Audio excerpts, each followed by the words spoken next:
कलियों की शहजादी। किसी दूर दराज वादी में, जहां हर सौ रंग बरंगे फूल खुलते थे, एक जादुई राज छुपा था। इस वादी में एक नायाब गुलाबी फूल था, जिसकी कुल्ली आम कलियों से मुख्तलिफ थी। जब चांदनी रात में हुआ इस कुल्ली को छूती, तो वो हल्के से चमकने लगती, जैसे इसके अंदर कोई रोशनी कैद हो। ये रोशनी दरअसल एक हुसैन शहजादी थी, जिसका नाम शहजादी नाला था। वो कलियों की दुनिया में रहती थी, जहां हर कुल्ली एक छोटे से घर की मानिंद थी।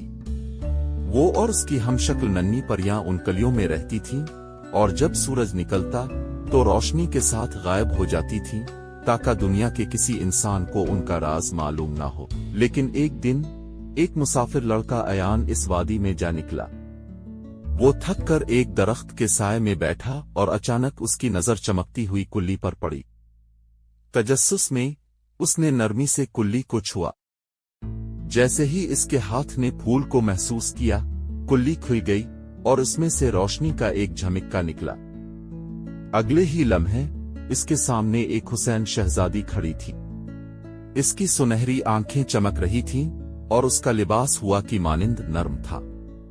अयान हैरत से पीछे हटा, मगर शहजादी मुस्कुरा दी।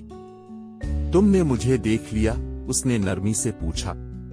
ये कैसे मुमकिन है? अयान ने धीरे से कहा। शहजादी ने इसे बताया कि वो कलियों की दुनिया में रहती है, जहां सिर्फ वही लोग जा सकते हैं जिनके दिल में खुलूस और मोहब्बत हो।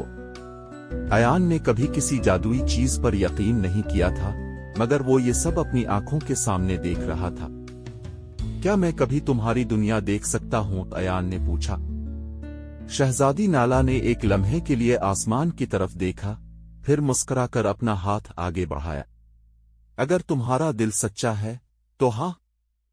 अयान ने शहजादी का हाथ थामा और अगले ही लम्हे वो खुद को रोशनी में लिपटा हुआ महसूस करने लगा। जैसे ही रोशनी मध्यम हुई, उसने देखा कि वो एक खूबसूरत बाग में खड़ा था, जहां हर तरफ चमकती हुई कलियां थीं और नन्ही परियां हवा में उड़ रही थीं। ये कलियों की दुनिया थी, एक जादुई, नायाब और हुसैन। और शायद ये वो दुनिया थी जहां अयान हमेशा के लिए रहने वाला था।